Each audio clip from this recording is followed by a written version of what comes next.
Erev Tov, bonsoir à toutes et à tous.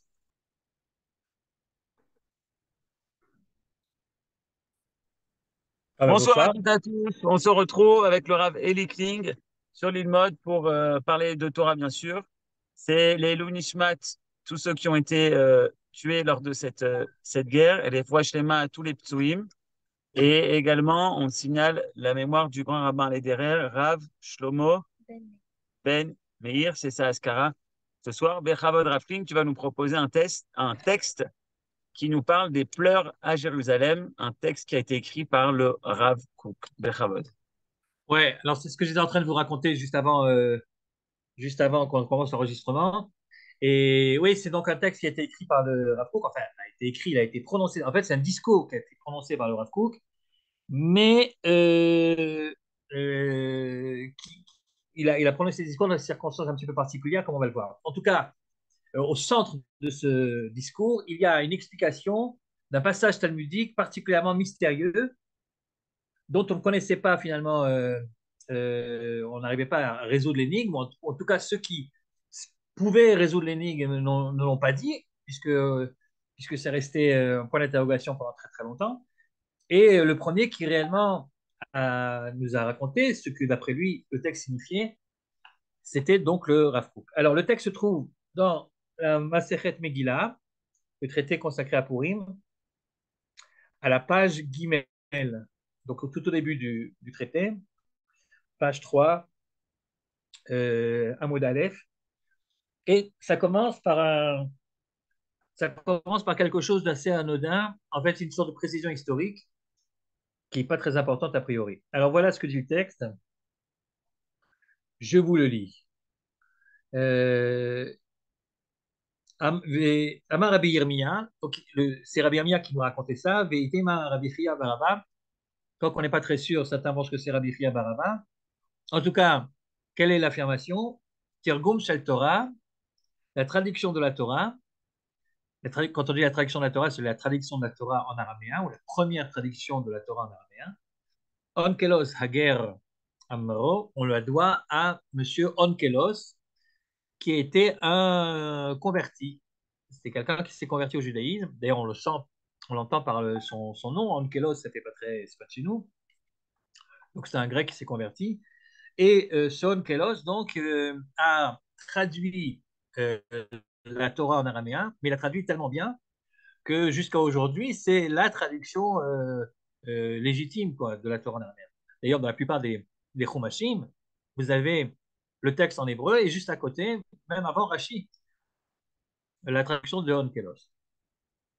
Or, quand il a traduit la Torah, il a été aidé par Rabbi Eliezer, Rabbi Yoshua. Rabbi Eliezer, Rabbi Yoshua, ce ne sont pas n'importe qui non plus. Ce sont des maîtres de Rabbi Akiva, ce sont les élèves de Rabbi Yochanan Zakkai, c'est pas n'importe qui. Et eux, ils ont donné, si vous voulez, le Hercher, ils ont donné le certificat d'authenticité des plus grandes donc, autorités religieuses de l'époque. Donc, on peut se fier tranquillement à la traduction d'Onkelos. Ceux qui connaissent un petit peu la traduction d'Onkelos savent que c'est pas une traduction littérale, c'est pas du mot à mot, mais que bien souvent, il rajoute, en fait, en traduisant, il commente. C'est-à-dire, pas régulièrement, pas tout le temps, mais souvent. Et souvent, Rashi également, qui est venu bien plus tard, évidemment, Rashi fait référence à Ankelos. Quand il dit, par exemple, à propos d'un verset, Ketar Gomo, comme ça a été traduit, il veut dire comme ça a été traduit par Ankelos. Ça, c'est donc la première affirmation historique qui a traduit la Torah, le premier en araméen, c'est Ankelos, très bien. Et la Gemara continue et elle dit,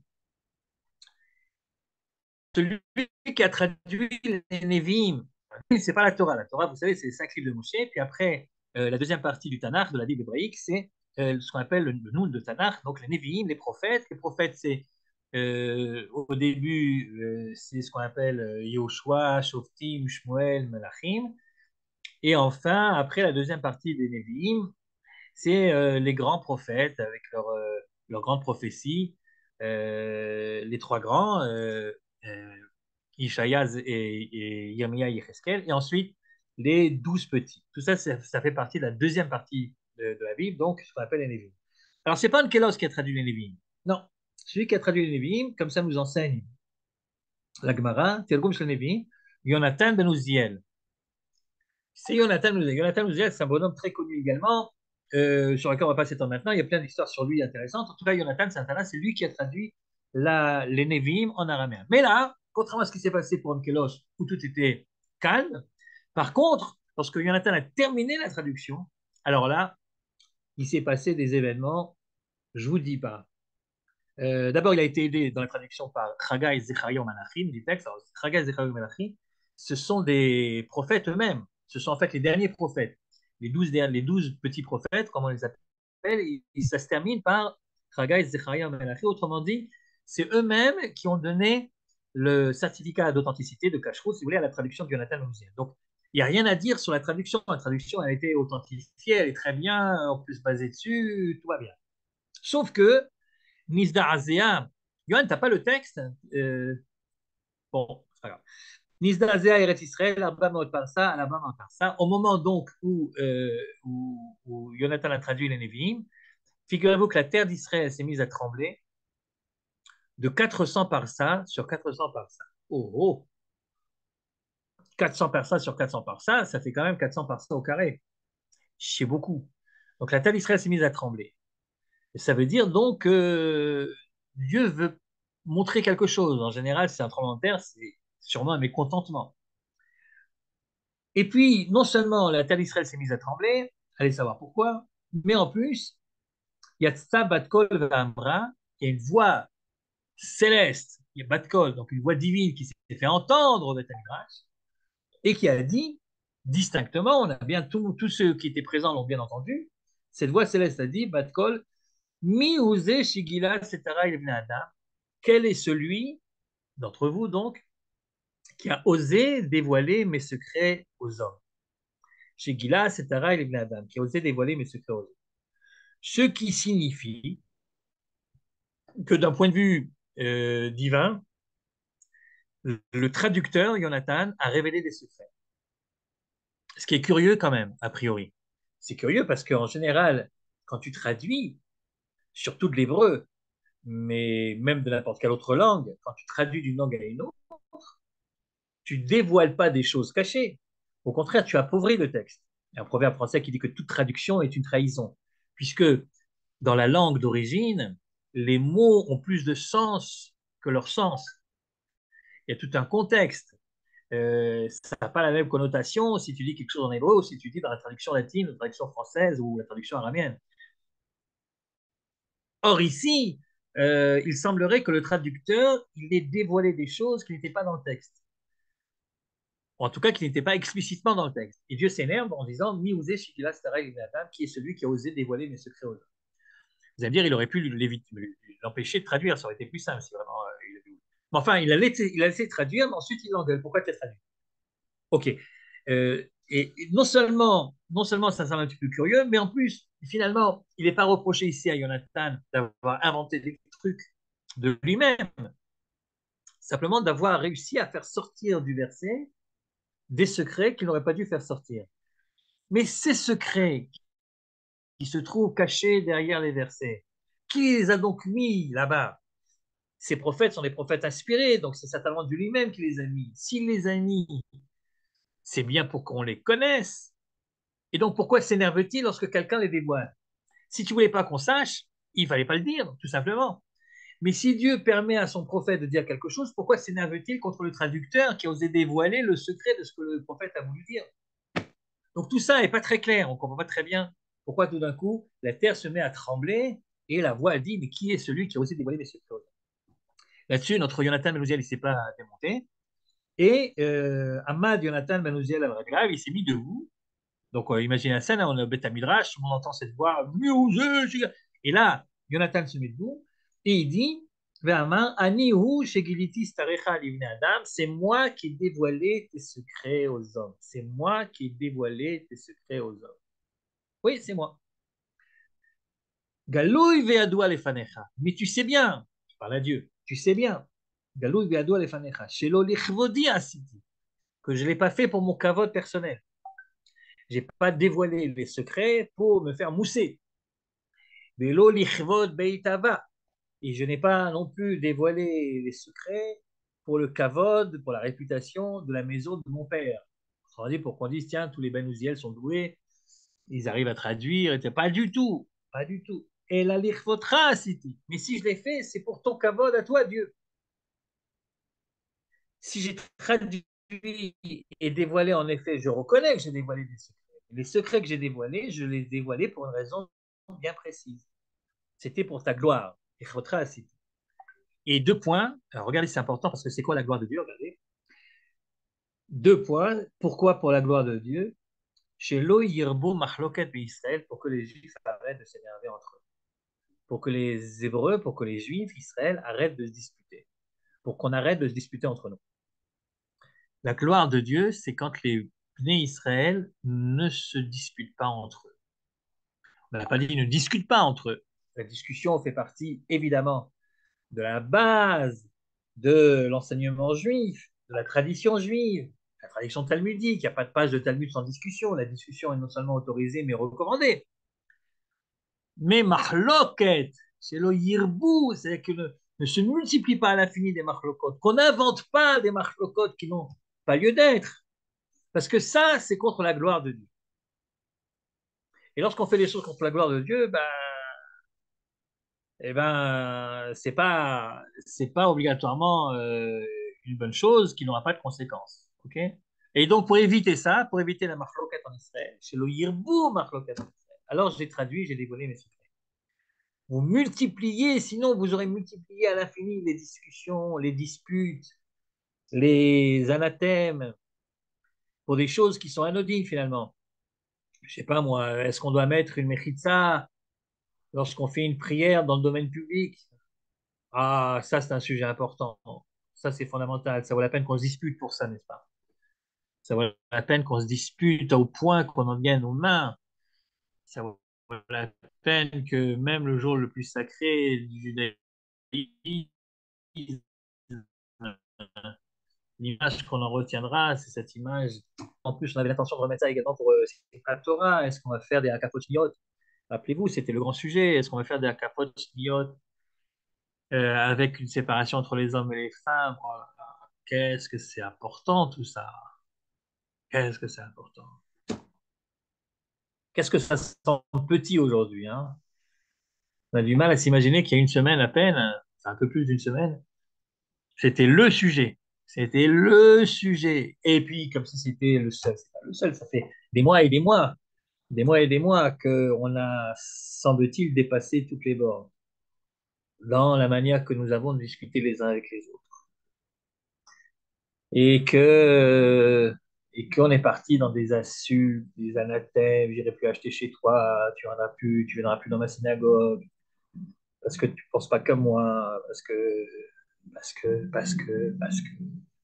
tu votes comme ci, parce que tu votes comme ça, parce que tu veux faire passer telle réforme, parce que tu veux pas la faire passer.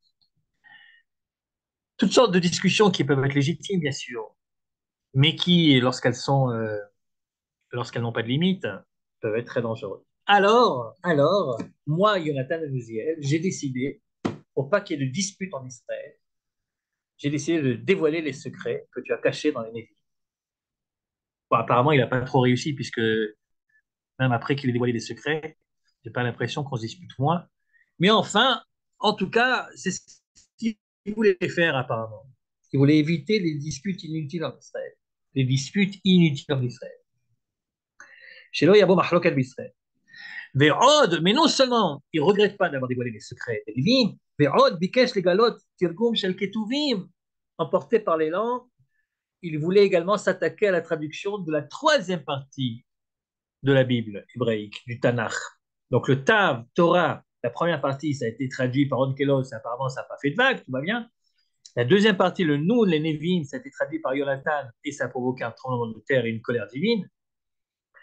Et la troisième partie, les Ketuvim, c'est Jonathan qui voulait également les traduire. Mais cette fois-ci, Dieu l'empêche de traduire. Telgum shel Ketuvim. Yatzta bat kol v'amra. Donc on a entendu une voix céleste au moment où Jonathan dit, d'ailleurs, emporté par l'élan, je vais traduire aussi les Ketuvim. Qu'est-ce que c'est les Ketuvim? Les Ketuvim, c'est tout ce qui n'est pas Torah et Nevim, c'est-à-dire enfin, tous les cinq Megillot, Ruth, Esther, etc., Tehillim, Mishlei, enfin tout ça, ce qu'on appelle les Ketuvim. Eh bien, les Ketuvim, donc, ils voulaient les traduire, Et là, il y a Stapatkol, Amra, il y a une voix céleste qui s'est interposée, qui a dit Dayecha, ça suffit, ça suffit.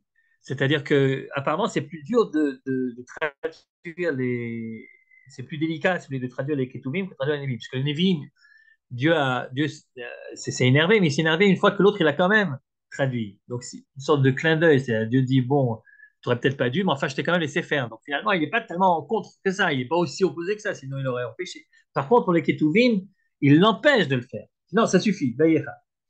Et donc la Gemara pose la question, Maïtama, pourquoi est-ce que les Ketuvim, Dieu a empêché Jonathan alors que pour les Nevim il a laissé faire même s'il n'est pas content?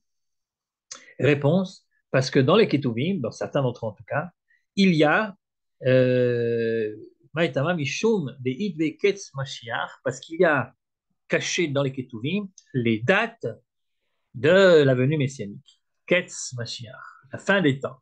Fin des temps, les temps messianiques sont annoncés et derrière les lignes, on peut même savoir quand. On peut même savoir quand. Or, il était hors de question de dévoiler tout ça.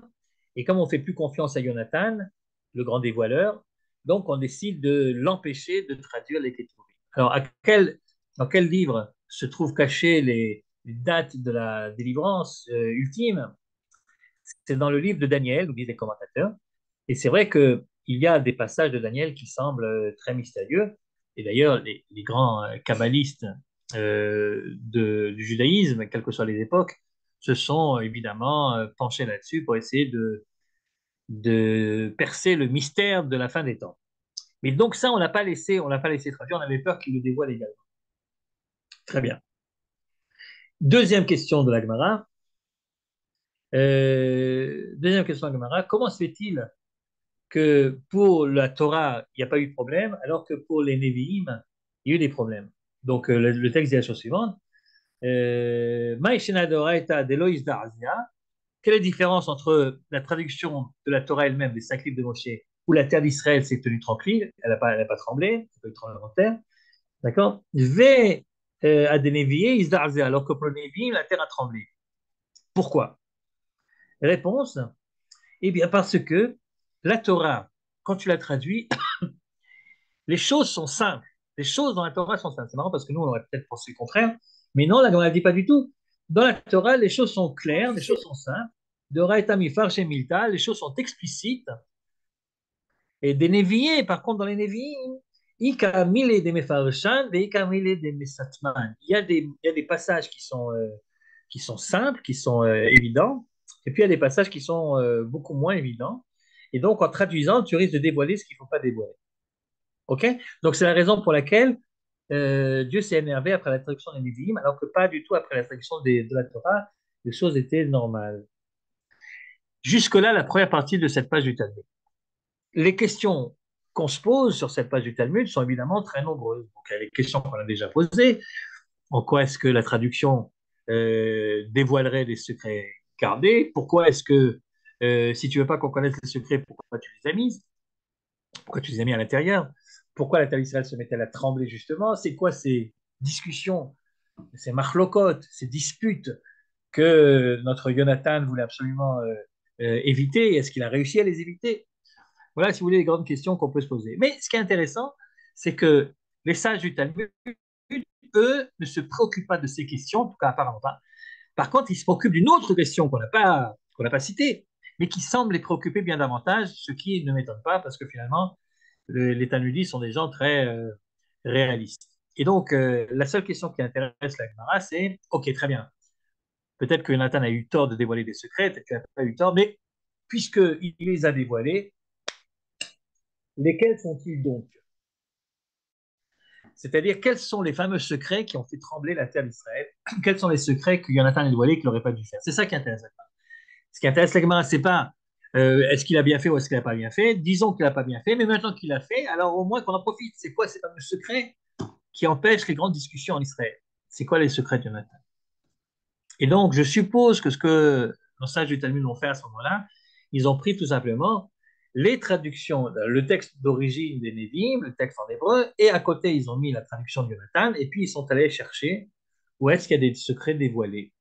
Ou est-ce que dans la traduction, il y a des secrets qui n'apparaissaient pas à première lecture dans le texte hébraïque? Et alors, je vous passe sur les recherches, d'ailleurs, le Talmud passe également sous silence les différentes recherches, et puis il arrive à l'essentiel. Voilà le verset. Donc finalement, ils ont trouvé un verset, qui serait la cause du tremblement de terre. Un verset qu'il n'aurait jamais dû traduire, en tout cas, il n'aurait jamais dû traduire de cette manière-là. Parce qu'en le traduisant de cette manière-là, il a dévoilé les secrets qu'il ne fallait pas dévoiler. Alors, qu'est-ce que c'est que ce verset?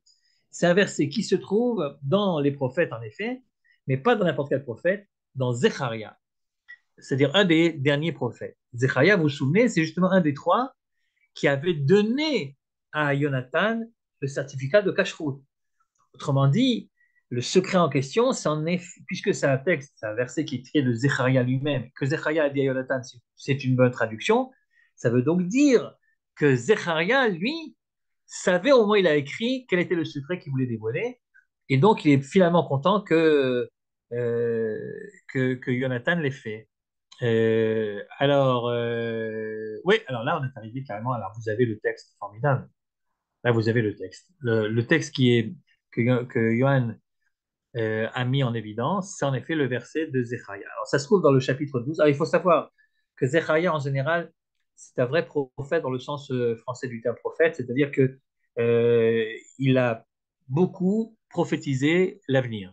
Les prophètes, c'est pas obligatoirement des gens qui prophétisent l'avenir, contrairement à ce que le nom français signifie a priori. Prophétiser, c'est pas obligatoirement prévoir l'avenir. Au contraire, la majorité des prophéties, c'est euh, c'est des critiques, c'est des leçons de morale, c'est une vision particulière des choses, et pas obligatoirement une prévision. Et il y a des prophéties qui sont des prévisions, mais le terme navi ou nevuah en hébreu signifie pas prévoir l'avenir. Mais c'est vrai que dans Zechariah en particulier, il y a beaucoup de versets qui parlent des temps messianiques, qui parlent donc de l'avenir, notamment dans le chapitre. En fait, c'est les versets qui commencent plus ou moins tous par le fameux Bayom Maou. Bayom Maou, ça veut dire lorsque le jour viendra, ce jour-là. Voilà ce qui va arriver ce jour-là. Et ce jour-là, tout le monde sait que c'est le jour des temps messianiques. Alors voilà ce que dit Zechariah au chapitre 12, verset 11. Le fameux verset que, d'après nos sages, dont la traduction a fait trembler la terre d'Israël. Bayom Ahu, ce jour-là, donc à l'époque messianique, Yigdal ha-misped Birushalem. Le misped sera grand à Jérusalem. Misped, on l'a dit, ça veut dire l'oraison funèbre. Ici, donc, les pleurs. On pleurera beaucoup à Jérusalem. Ce jour-là, donc les temps messianiques, on pleurera beaucoup à Jérusalem.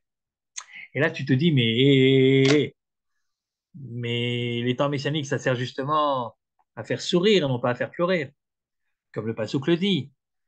Az imale srok pinu ulshonenu rina. Alors, lorsque les temps messianiques arriveront, imale srok pinu, on pourra rire à pleine gorge, de céder à pleine bouche. Imale srok pinu ulshonenu rina. Or, voilà que Zechariah nous dit attention, pas du tout, ne croyez pas. Sachez que ce jour-là, on pleurera à Jérusalem. Et pour te donner une idée de l'intensité de la douleur qu'on ressentira à cette époque messianique, voilà que Zechariah précise Kemisped Hadadrimon Bevik'at Megidon. Comme on a pleuré, Kemispeda, comme on a pleuré, Kemisped Hadadrimon Bevikat Megiddo, comme on a pleuré lorsque Hadadrimon a fait ce qu'il a fait sur la plaine de Megiddo. Point final. Donc voilà le verset du prophète Zacharie, Zechariah. Ce jour-là, on pleurait à Jérusalem, comme on a pleuré lorsque Hadadrimon a fait ce qu'il a fait sur la plaine de Megiddo. Alors là, évidemment, tu vois tout de suite, c'est un texte qui s'adresse à des initiés. La plupart des gens ne savent pas qui était Hadadrimon et surtout qu'est-ce qu'il a fait sur la plaine de Megiddo. Mais bon, apparemment, le public auquel Zechariah s'adresse, donc les Hébreux qui lui sont contemporains, ils savent très bien qui était Hadadrimon. Hadadrimon ne vivait plus à leur époque, mais ce qu'il a fait, tout le monde l'a encore en mémoire, en tout cas en mémoire historique. Or, qui était Hadadrimon et qu'est-ce qu'il a de fait de si terrible que ça, qui a fait pleurer Jérusalem? Eh bien, Hadadrimon, à l'époque de laquelle je vous parle, figurez-vous qu'il y avait des tensions à la frontière syrienne, voilà, qu'on appelait à l'époque Aram. C'est-à-dire, donc il y avait des tensions entre Israël et la Syrie. Et Hadad Rimon, c'était justement le chef d'état-major de l'armée syrienne, le chef des Syriens. Ok. Et ce Hadad Rimon, il a eu la chutzpah de déclarer la guerre à Israël, et il a eu la chutzpah supplémentaire de la gagner, cette guerre. Et troisième chose, en gagnant la guerre contre Israël, il a même tué le roi d'Israël, qui s'appelait à l'époque Achav. Donc, si je comprends bien, Zechariah est en train de nous dire, ce jour-là, donc à l'époque messianique, on pleurera à Jérusalem, comme on a pleuré lorsque Hadad-Rimon a fait ce qu'il a fait sur la plaine de Megiddo, c'est-à-dire il a tué le roi Achav sur la plaine de Megiddo. Or, le problème de ce verset, c'est que Hadad-Rimon, il n'a pas tué Achav sur la plaine de Megiddo. Il a tué, ouais, mais c'était pas sur la plaine de Megiddo du tout. Ah non, non, non, pas du tout. Et Megiddo, il ne sait même pas où c'était Hadad-Rimon. Il n'a jamais mis les pieds là-bas, même pas en vacances, il ne sait pas où c'est Megiddo. D'accord? Alors, qu'est-ce qu'il a fait en fait à Darimon? Il a tué en effet Achav, mais c'était pas sur la plaine du Megiddo, c'était non pas une plaine, mais les hauteurs. C'était les hauteurs du Gilad. Alors, c'est quoi le Gilad? Ramon Gilad, ce sont les. Vous savez, le Gilad, c'est les territoires qui sont en ce moment occupés par les Jordaniens. C'est de l'autre côté du Jourdain. C'est là où se trouvaient les deux tribus ennemies. Donc, en effet, le roi syrien, ou le chef des armées syriennes, Adad-Rimon, il a en effet tué le roi Achav, mais ce n'était pas sur la plaine de Megiddo. Non, c'était sur les hauteurs du Gilad, ce qui est très ennuyeux. Et alors, pour un prophète, c'est gênant, quoi.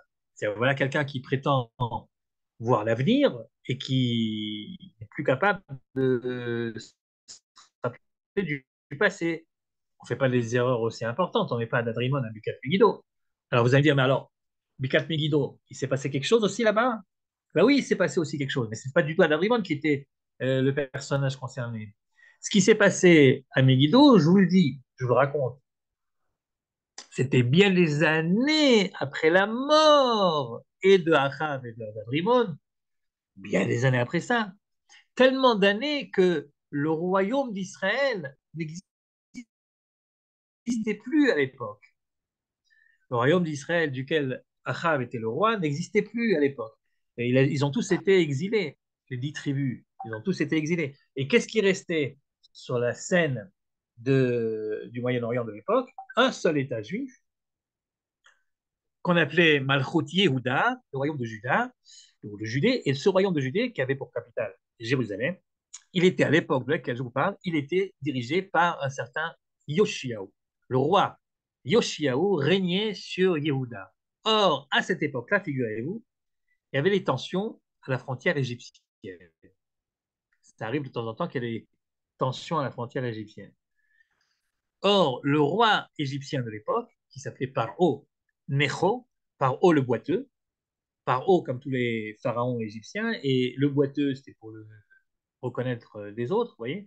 Donc, Paro Necho, il a eu la chutzpah de faire la guerre contre le royaume de Yehuda, la chutzpah supplémentaire de la gagner. Non seulement ça, mais en gagnant la guerre, la bataille a eu lieu à Megiddo, en gagnant la guerre, il a tué le roi Yoshiaou, le roi de Yehuda. Alors évidemment, voilà, ressemble à l'événement duquel on parlait tout à l'heure. Tout à l'heure, c'était Achav qui tuait Adad-Rimon sur les hauteurs du Gilad. Et là maintenant, nous avons donc bien des années après, en fait, même près d'un siècle après, nous avons un autre événement qui ressemble, mais qui met en évidence d'autres personnages et une autre scène géographique. C'est-à-dire, c'était pas Hadadriman le roi de Syrie, c'était Paro le boiteux qui était le roi d'Égypte, c'était pas Achav, c'était Yoshiaou, et surtout, c'était pas du tout à, dans les hauteurs du Gilad, cette deuxième histoire. C'était sur la plaine de Megiddo. Donc, si vous relisez le verset, vous apercevez que c'est une grosse salade finalement. Zechariah vient te dire un jour, le jour viendra, on pleurera à Jérusalem, comme on a pleuré lorsque Hadad-Rimon a fait ce qu'il a fait sur la plaine de Megiddo, alors qu'il n'a jamais rien fait sur la plaine de Megiddo. En fait, si vous étiez critique biblique, ce que j'espère que vous n'êtes pas, mais si vous étiez critique biblique, ce que vous aurez fait en voyant un verset pareil, vous aurez mis un petit astérisque sur le verset et en marge, vous aurez écrit, en gros, erreur du scribe, ne pas lire la plaine de Megiddo, lire les hauteurs du Gil'ad, afin de remettre la vérité historique là où elle devrait l'être. C'est bien. Ça, si vous êtes un critique biblique. Sympathique. Ah, parce qu'il y a deux sortes de critiques bibliques. Il y a les sympathiques et les pas sympathiques. Si vous n'êtes pas un critique biblique sympathique, si vous êtes un antipathique, alors, qu'est-ce que vous faites avec un verset pareil? Vous mettez un petit astérisque et en marge, vous mettez erreur du prophète, pas erreur du scribe, erreur du prophète. Ne pas lire pleine de Megiddo, lire auteur du Gilad. Ou alors, si vous voulez, ne pas lire Adadrimon, lire Paro. Ouais, si vous voulez, c'est pareil.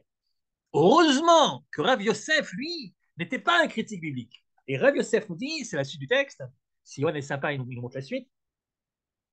S'il n'est pas sympa, il ne montre pas la suite, c'est pas grave. Et voilà ce que dit Rav Yosef. Amar Rav Yosef, il m'allait tirguma de haikra s'il n'y avait pas eu la traduction de ce verset de Zecharia. La traduction de qui? De Jonathan, justement. Si Jonathan n'avait pas traduit ce verset, la yadana maikama, j'aurais pas compris ce que ce verset veut dire. Vous voyez, l'humilité des rabbins du Talmud, quand même. Contrairement aux critiques bibliques qui mettent des astérix et des notes en marge, eux, les rabbins, quand ils voient qu'il y a un problème, ils se disent, tiens, bizarre, il y a un problème, il y a une erreur, il y a quelque chose qui ne va pas. Qu'est-ce qui fait à l'arrivée sur la plaine de Megiddo? C'est deux histoires différentes qui semblent ici mélangées. Il m'allait Tirguma de Haïkra s'il n'y avait pas eu la traduction de Jonathan Benziel. Je n'aurais pas su qu'est-ce que ce verset veut dire, dira Besset. Alors maintenant, on va lire la traduction de Jonathan Benziel, évidemment. Et alors là, je vous conseille de vous tenir bien sur vos chaises, parce que c'est cette traduction qui a fait trembler la terre d'Israël. De 400 par ça sur 400 par ça. Et allez savoir, si en relisant la traduction de Jonathan, il ne va pas avoir la même chose. Et franchement, ça serait très gênant parce qu'on a déjà assez de problèmes comme ça. C'est pas peine de rajouter encore un traducteur maintenant. En tout cas, voici quelle est la traduction, je vous l'ai dit. Deux points, ouvrez les guillemets. Deux points, ouvrez les guillemets. Beyoma Haou, je vois que Jonathan est parti manger, donc Johan n'est pas le texte, c'est pas grave, on n'a pas besoin du texte, on se rappelle.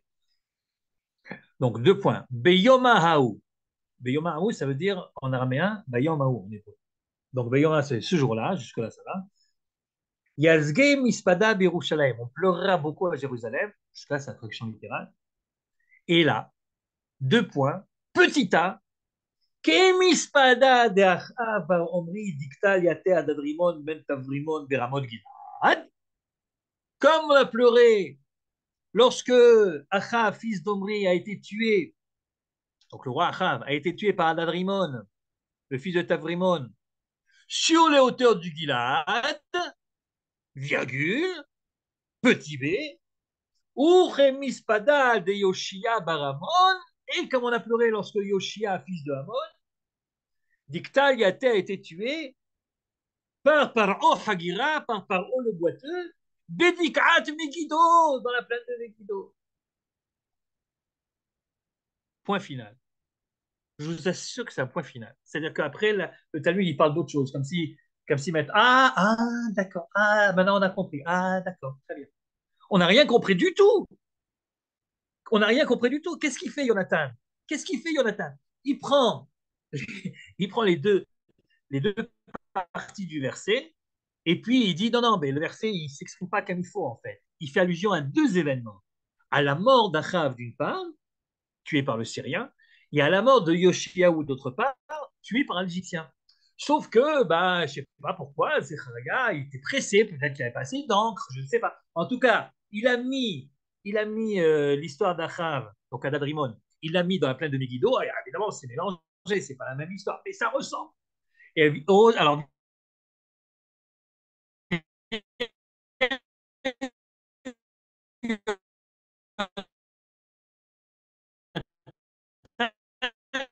il remet les choses il remet les choses à leur place. En fait, Zecharia, il voulait dire, ce jour quand on a pleuré, petit A et petit B.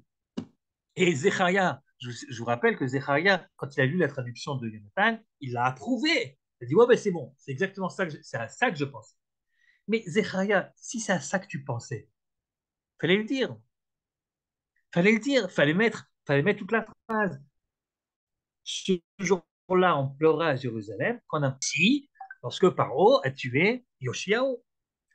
Et puis, la vérité entre nous, t'as pas besoin de deux événements. Un événement suffit largement, puisque dans les deux cas, il s'agit d'un roi d'Israël qui a été tué à la guerre par un roi de parmi les ennemis. Alors, choisis l'événement qui te semble le plus tragique, si tu veux, d'après le contexte. Okay, donc, tu peux dire on pleura à Jérusalem comme on a pleuré lors de la mort d'Achab. Ou alors, si tu préfères, tu peux dire on pleura ce jour-là à Jérusalem comme on a pleuré lors de la mort de Yoshiaou, mais tu n'as pas besoin de mélanger les deux événements et de donner ainsi, de tendre ainsi, si tu veux, la, de tendre la balle aux critiques bibliques qui après n'ont plus qu'à dire, bah, tu vois, c'est pas le texte juste, certainement qu'il y a une faute quelque part. Mais et en plus, Zechariah dit, ouais, ouais, ouais, il a raison, c'est ça que je veux dire. Bah, alors, si c'est ça que tu voulais dire, dis-le. Dis-le, dis-le, qu'est-ce qu'il te manque de l'encre pour dire, dis-le. Et encore une fois, pourquoi les deux? Pourquoi les deux? Pourquoi pas un des deux? Et puis, tu n'as toujours pas répondu à la question, pourquoi faudrait-il pleurer à Jérusalem au temps messianique? Et comment on a pleuré lorsque un des rois d'Israël a été tué ou deux rois d'Israël ont été tués, franchement. Et nous qui pensions que les temps messianiques sont des temps sympathiques. Et puis si déjà on est là, est-ce que ça expliquerait ce secret de Jonathan? Pourquoi la terre d'Israël s'est mise à trembler de 400 par ça sur 400 par ça? Bon, je sais bien que si je vous avais pas lu la traduction de Jonathan, vous n'aurez pas pu aller dormir ce soir, vous auriez dit, oh là là, mais qu'est-ce qu'il disait Zacharia? Qu'est-ce que c'est que cette histoire? Adad Rimon, il n'a rien à faire avec Megiddo, etc. Enfin, de là à faire trembler la terre d'Israël. Non, mais c'est vrai que nous, on se serait attendu à trouver un vrai secret, quoi. Un secret, secret. Et là, qu'est-ce qu'on nous dit? Oui, oui, il pensait aux deux événements. Et en quoi c'est un secret terrible qui fait trembler la terre d'Israël, cette histoire-là? Et pourquoi Dieu dit, oh, qui est celui qui a osé dévoiler mes secrets aux hommes? Quoi, qu'il faisait allusion aux deux événements? C'est ça tes grands secrets? Et l'autre, Jonathan, qui dit, mais c'est moi qui l'ai fait, mais je l'ai fait pour toi, pour qu'il n'y ait pas de marloquette en Israël. Comment il n'y aurait pas de marloquette en Israël? Parce que tu as traduit ce que tu as traduit, il n'y a plus de marloquette en Israël, dis-moi. Quoi, les gens, ils se seraient battus, ils se seraient tapés sur la tête parce qu'ils ne savent pas comment expliquer le verset de Zecharia. Alors les gens se battent. Et heureusement qu'il est venu, Jonathan, maintenant les gens ne se battent plus. Mais qu'est-ce que c'est que cette histoire de fou? C'est une histoire de fou, cette histoire-là. Figurez-vous que pendant des siècles et des siècles, et même, on peut dire, des millénaires, ce texte est resté mystérieux. Ce texte du Talmud est resté mystérieux. Mais qu'est-ce qu'il veut dire par là? Où se trouve euh, cette, euh, cette grandeur, cette importance du secret de Jonathan? Pourquoi fait-il trembler la terre d'Israël?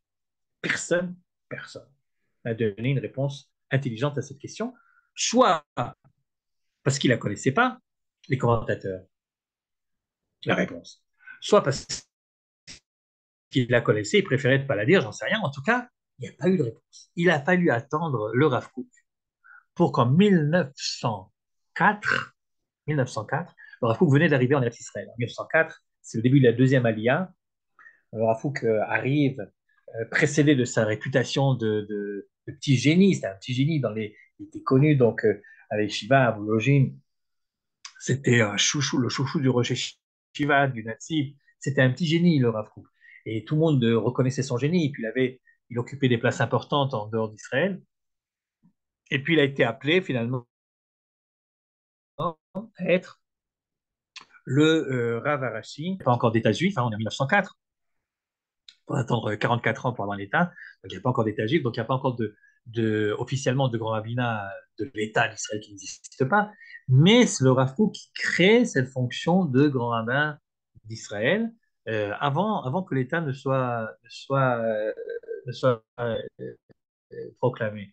Et donc, le Rav Kook était donc le rabbin essentiellement de ce qu'on appelait les Moshavot, c'est-à-dire les nouvelles implantations que les pionniers de la première et de la deuxième Aliyah avaient créées et avaient développées en plus des fameuses villes saintes qui, elles, ont toujours été peuplées de juifs depuis la nuit des temps, donc Tzfat et Tveria et Yerushalayim et Hebron, mais les autres petites agglomérations, les Moshavot, les petits villages qui ont été créés par les pionniers de la première, donc par exemple Petar Tikva ou Rishon LeZion ou Guédéra, etc., euh, et qui aujourd'hui sont des villes, hein, tout ce que je viens de vous dire. Mais à l'époque, c'était des petits villages, rien du tout, ont été créés par des pionniers que nous connaissons bien.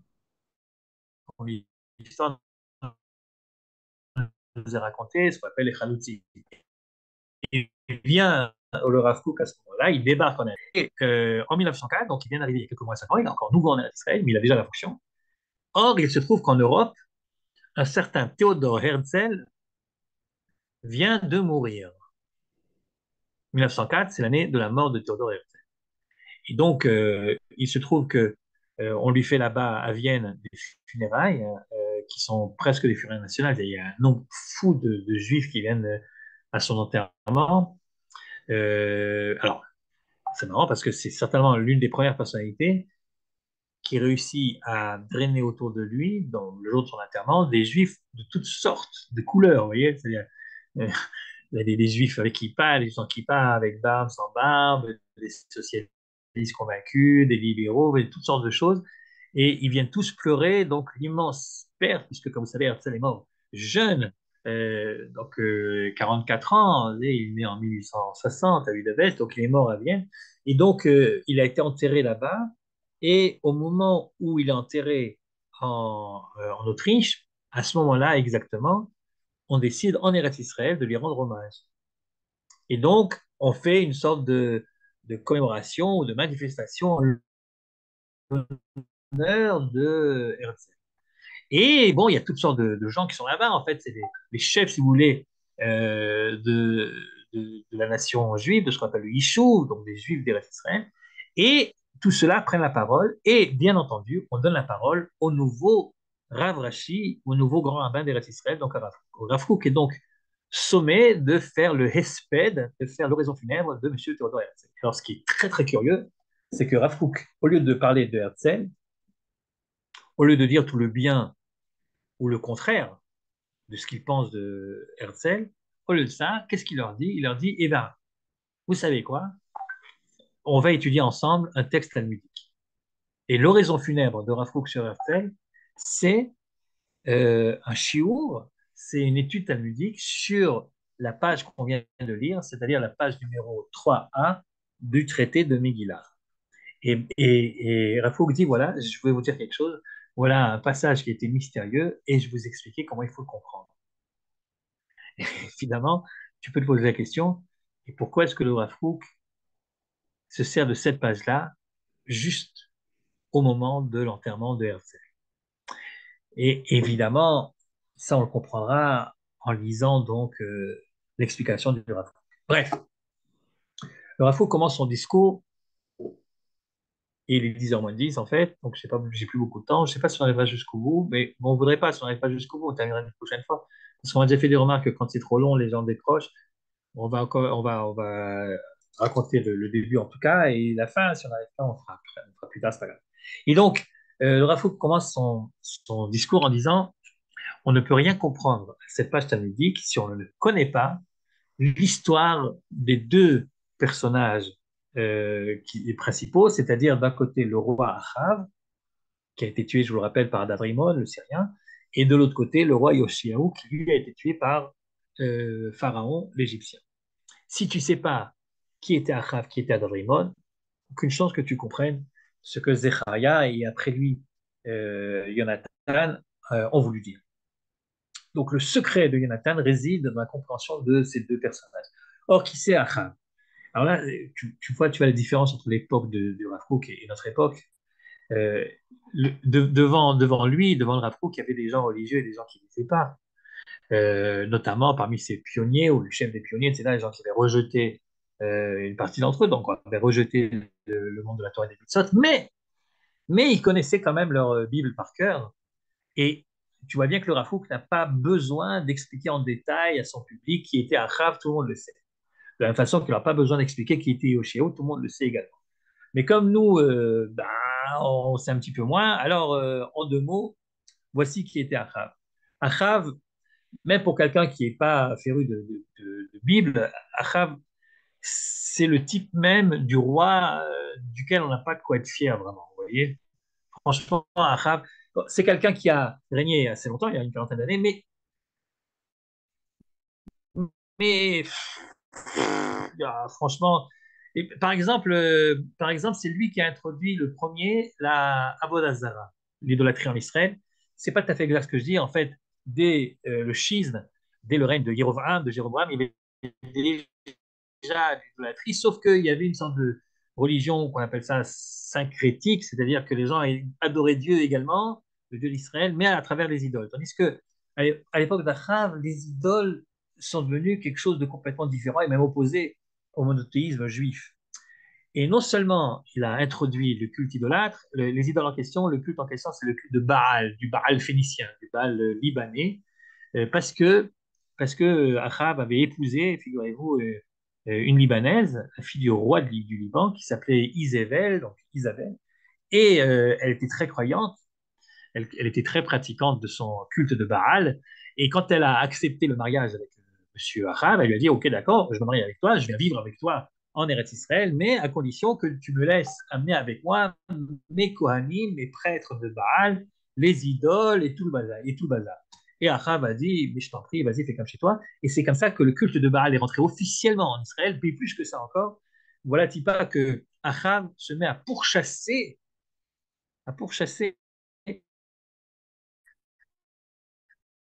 les prophètes et les... Ce qui est très, très honteux dans toute cette histoire-là, c'est que les premières persécutions anti-religieuses dirigées contre les Juifs, eh ben, on les doit à un roi juif. C'est-à-dire que Achav est le premier qui persécute les tenants de la Torah et des mitzvot. Jusqu'au point où il va tuer tous les prophètes d'Israël qu'il trouve. Et il y en a un qui se planque, qui s'appelle Élie, le prophète Éliaou. Et tout ce que vous avez entendu parler du prophète Éliaou, le prophète Élie, tout ce que vous savez sur lui, je ne parle pas des légendes qui l'accompagnent après sa mort, mais ce qui s'est passé de son vivant, ça s'est passé à l'époque d'Achab. Élie est un contemporain, Éliaou est un contemporain d'Achab. Et Éliaou se planque, donc il échappe. Donc, si vous voulez, en résumé, Achab, c'est non seulement un idolâtre qui a fait rentrer l'idolâtrie, qui l'a transformé en religion officielle d'Israël, du royaume du Nord, mais en plus de ça, Achab, c'est également un assassin. Voilà, il a tué tous les prophètes qu'il a pu trouver, donc il les a tous tués. Puis on raconte également, et c'est pas pour rien, l'histoire de la vigne de Naboth. Bon, je la fais courte. Voilà, petit pas que Achab, il avait une résidence secondaire dans la vallée de Israël, et il se trouve que juste à côté de son champ, il y a le champ de quelqu'un d'autre qui s'appelle Naboth. Et Achab voudrait bien racheter le champ de Naboth afin d'élargir son propre terrain, parce qu'il a des projets grandioses, etc. Donc il va voir Naboth, et Naboth lui dit, mais avec tout le respect que je vous dois, sire, je vous vends pas, je te vends pas mon terrain. Pourquoi? Parce que je l'ai reçu de mon père et je tiens à le donner à mon fils, donc je n'ai pas l'intention de te le vendre. Et lui, il rentre en déprime, le pauvre Achab, il rentre chez lui à la maison, il se met au lit, puis il veut plus rien faire, etc. Isabelle, sa femme, rentre et le voit dans cet état. Elle lui dit, mais mon pauvre Achab, qu'est-ce qui te passe? C'est pas, les rois ne sont pas censés se prélasser dans les lits, t'as pas quelque chose d'important à faire. Et il dit, ouais, mais j'ai plus envie, je suis déprimé, je suis déprimé. Il y a mon voisin là-bas, le Navoth, il veut pas me vendre sa ville, donc. Et alors Isabelle lui dit, alors c'est pour ça que tu déprimes, mais mon pauvre ami, il fallait me le dire, t'inquiète pas, reprends tes esprits, remets-toi à faire ton travail de roi, et moi je m'occupe de Navoth. Et en effet, écoutez, la lâcheté de Achab, c'est de ne pas avoir demandé ni voulu savoir comment est-ce que Isabelle allait s'organiser. Mais nous le savons puisque le récit nous raconte, le texte nous raconte, et Isabelle, en fait, elle a créé un faux procès, donc avec des faux témoins, etc., qui a accusé Achab de tous les maux. Or, il se trouve que quand quelqu'un est condamné à mort, à l'époque, ses biens deviennent propriété du roi. Donc, Naboth a été condamné à mort, il a été tué par des faux témoins payés par Isabelle, et donc, finalement, sa vie revient au roi. Donc, un jour, elle rentre comme ça, puis elle dit à son Achab, allez, ça va, ça suffit, tu peux aller, voilà, la ville de Navot est à toi. Et lui, évidemment, il n'a même pas demandé comment elle s'est arrangée. Donc, vous voyez, c'est un assassin. C'est un assassin, c'est un idolâtre, enfin, pas de quoi de fier. Ça, c'est Achab. Encore une fois, cette histoire-là d'Achab, Rav Kook, il la raconte pas, parce que tout le monde est censé la connaître. Tout le monde sait qui c'est Achab. Il y a un passage du Talmud qui dit tous les rois d'Israël ont droit au monde futur. Par définition, ils ont sur les épaules une telle responsabilité. Diriger le peuple juif, c'est pas évident. Demandez à Bibi aujourd'hui, vous allez voir. C'est pas évident de diriger le peuple juif. Donc, rien que pour le fait qu'ils ont accepté de prendre la direction du peuple, ils ont droit directement au monde futur. Et quand la Gemara dit ça, il y en a un qui dit ah oui, mais pas Achab. Ah, pas exagéré, pas Achab. Achab fait partie de ces deux ou trois rois qui sont réellement les représentants de ce qui est de pire, c'est dans la royauté d'Israël. Yoshiaou. Qui est Yoshiaou? En deux mots, Yoshiaou, donc lui, il vit à une époque où le royaume du nord d'Israël n'existe plus, il n'y a plus que le royaume du sud, et sa capitale est Jérusalem. Et Yoshiaou fait quelque chose de grand, il veut absolument retaper le temple de Jérusalem. Il veut retaper le temple de Jérusalem, il pense qu'on l'a laissé trop euh, à l'abandon, et donc il va retaper ça. Il envoie une équipe de Kohanim, et les Kohanim qui retapent donc le temple trouvent tout d'un coup un Sefer Torah. Trouve un Sefer Torah. Et le Sefer Torah, certains disent que c'est le Sefer Torah que Moshe a écrit, enfin, c'est pas trop, en tout cas, il trouve un Sefer Torah. Et comme le Sefer Torah, c'est un rouleau, il est ouvert à un certain passage, et il se trouve que le passage en question, c'est le passage des grandes malédictions. Malédiction, c'est ce passage qu'on lit à voix basse dans les synagogues, parce qu'on a toujours un petit peu peur que ces malédictions se réalisent. Donc, on est un petit peu superstitieux, ouais, donc on ne le lit pas à voix haute. Et ils tremblent, les Kohanim, d'avoir trouvé justement le Sefer Torah ouvert à ce passage-là. Ils sont persuadés que c'est un signe de Dieu et que c'est simplement pour leur dire, pour leur faire croire, pour leur faire prendre conscience que leur conduite n'est pas bonne et qu'il risque de leur arriver tout ce qui est écrit dans ce texte. Donc, tout tremblant, ils arrivent avec le Sefer Torah chez Yoshiaou, ils disent au roi Yoshiaou, voilà, on a trouvé un Sefer Torah, regarde, c'est pas n'importe lequel, ce Sefer Torah, il est très ancien, et regarde à quelle page il est ouvert, et Yoshiaou lit le passage, et lui aussi, il est renversé, il est impressionné, il décide qu'il ne suffit pas de retaper les pierres du Beth Amikdash, il faut aussi retaper les cœurs et les âmes d'Israël, et donc à la prochaine grande occasion, c'est Pessah, au lieu de faire son sermon habituel, il va raconter cette histoire-là devant le peuple réuni, et puis il va lire les différentes malédictions. Et il les lit en effet, et ça provoque un tel émoi dans la population que nous dit le texte, jamais un Pessah n'a été célébré avec autant de ferveur depuis la sortie d'Égypte. Yoshiaou, c'est quelqu'un qui a fait des réformes énormes à l'intérieur du royaume, et les gens commencent à étudier la Torah, etc. etc. Enfin, gros truc.